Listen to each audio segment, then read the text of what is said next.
Okay, we've talked about the first big category of information you need when you're coaching and making that decision at third base, and that's what you need to know about your team. The old Socrates, know thyself. So we're 25% of the way there. We're a quarter of the way through if you want to think of it. We still got 3/4 of the information we've got to somehow come up with. The next big category we mentioned is their team, the other team. What do you know about them? All right, specifically, what player on the other team do you need to know a lot about? The girl playing left field. Right, that one's pretty obvious too. These questions are easy. You shouldn't fail this test. The question that I asked is which player you need to know about, and the answer, of course, is outfielder. You need to know everything you can about the outfielder that's going to be fielding that ball and trying to throw your runner out at home plate. What's something about that outfielder you need to know? Well, I'd want to know if she had a good arm or not. Okay, all right. What kind of arm does that outfielder have? By that, you probably mean arm strength. How hard can they throw the ball? The arm strength of that outfielder. If they have a real good arm, you know, that's one thing. If they've got a weak arm and can't throw hard, that's another thing, and that's very important information. All right, what else do you need to know about the arm of the outfielder? The arm of the outfielder. Well, can she throw the ball straight? Right, accuracy, as I guess is a way that we could say that. You know, they may have a great arm, but if they throw the ball halfway up the first baseline trying to throw it to home plate, and the great arm is wasted. The accuracy of the throw is just as important, if not more important, than the strength of the throw. So you need to know something about how accurate a throwing arm that outfielder has. What else do you need to know about the throwing arm, the throw that outfielder makes?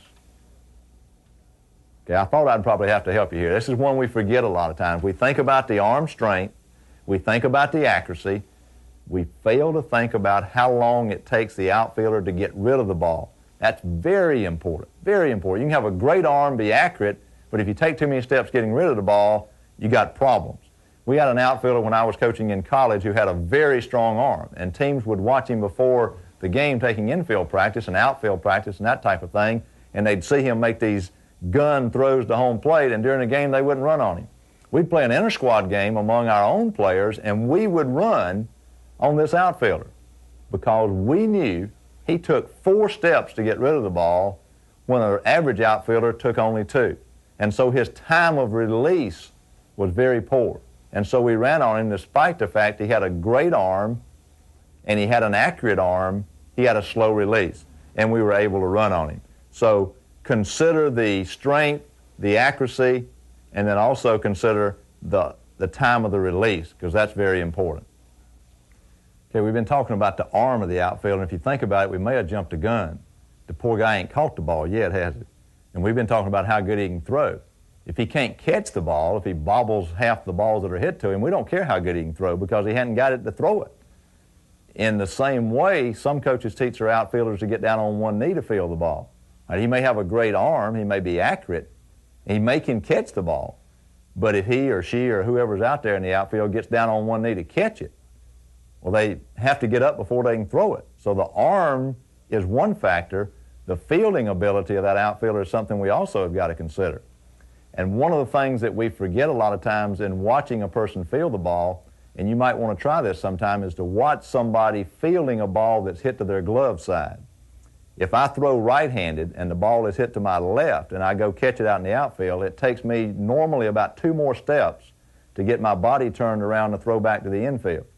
And while the outfielder's taking those 2 steps, your player running the bases is taking 2 steps, and the average kid at 15, 16 years old or so takes a step that's about a foot longer than they are tall.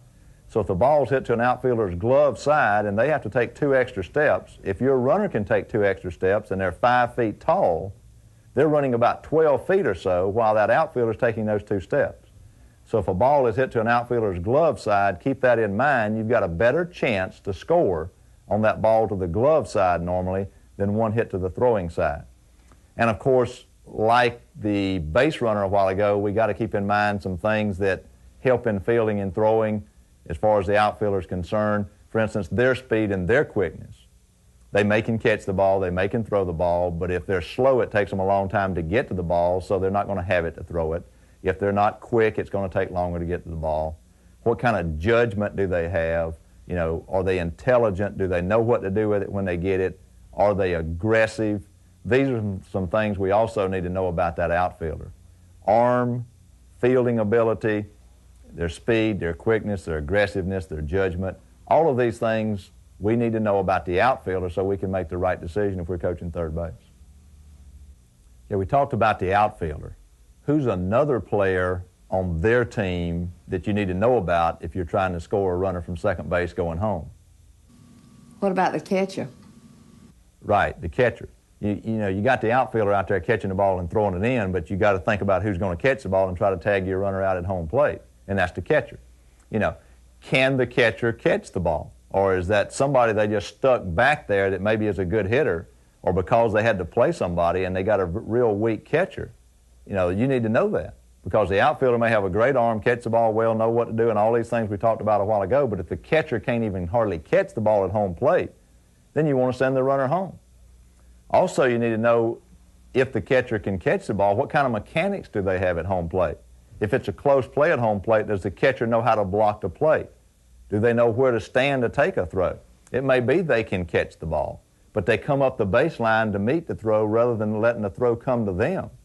Well, if they come up the baseline 6 or 8 feet to catch the ball instead of staying at home plate, then you don't have to run those 6 or 8 feet, so you've got a better chance to score than if the catcher uses good mechanics and knows how to cover home plate. Is the catcher aggressive? Are they tough? If it's a bang-bang, dog-eat-dog play at the plate, will the catcher hang in there? Some of them are shy and kind of back out of there. It gets tough around home plate sometimes on a close play. Will that catcher hang in there? You need to know that. Okay, we've talked about the two obvious players, the outfielder and the catcher, but there's other players you need to know about on the other team, particularly the pitcher. You know, if you're coaching fast pitch, for instance, and you got an outstanding pitcher out on the mound, whether you try to score now or not, or take a chance on your next hitter getting a hit, the ability of that pitcher's got a lot to do with that. If it's even slow pitch or whatever, the poise of that pitcher, you know, how well does that pitcher perform in a pressure situation? Are they likely to walk several more hitters now that you've got a runner on third base? Does that get them shook up? Fast pitch, slow pitch, the ability of the pitcher has a lot to do with the decision that you make. So we've talked about the outfielder, we've talked about the catcher, and we've talked about the pitcher. 3 key players on the other team. But like the situation just a minute ago when we were talking about your own team, we also, when we talk about the other team, need to know about the team in general. Do they score a lot of runs? Do they play good defense as a team? This has a lot to do with whether we're going to try to score a run on the throw from the outfielder or we're going to depend on our hitter to drive a runner in. We also need to know something about the coach of the other team and what kind of strategy that coach uses. You may have heard that coach just talking in general sometime, or you may have seen that team play a lot. You may have heard that coach speak at a clinic. You may know that that coach teaches his outfielders to throw to second base on singles with runners on second. They may not take the chance of throwing runners out at home plate unless it's the winning run in the bottom of the 7th or whatever. He may tell his players to throw to second base to hold the hitter at first base. If you know that, they're giving you a run. You'd be foolish not to take it. So not only should you know about the outfielder and the catcher and the pitcher, you need to know the general tendencies of the entire team that you're playing against.